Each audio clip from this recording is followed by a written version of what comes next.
Bonjour les amis, j'espère que vous allez bien.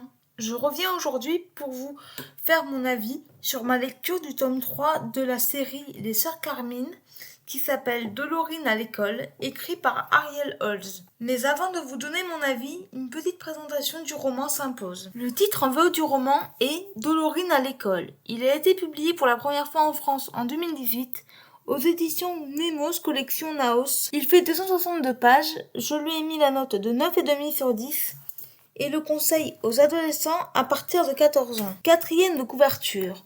Dolorine Carmine fait sa rentrée des classes dans un pensionnat et découvre avec stupeur qu'aucun fantôme ne hante ce lieu.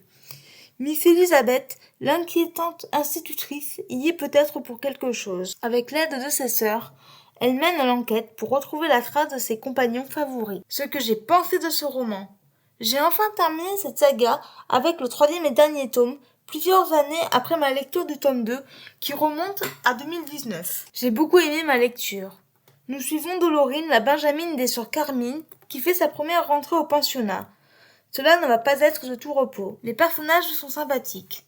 Dolorine adore les fantômes et les univers sombres. Elle va mener sa petite enquête et vivre de grandes aventures. La petite fille adore sa peluche, Monsieur Nix, et écrire dans son journal intime. Les camarades de classe de l'héroïne ont chacun une personnalité propre. Ils ne vont pas faire de cadeaux à Dolorine. Miss Elisabeth, l'institutrice, est une scientifique qui a des grands projets pour sa vie et aussi pour Dolorine. Au départ, elle est froide, puis au fil des pages, va montrer de la sensibilité. Les sœurs de Dolorine, Tristabel et Mary, vont faire des apparitions, mais pour moi, ne sont pas assez présentes dans l'intrigue. L'intrigue, justement, est bien. Elle est sombre, tout en étant adaptée à un jeune public.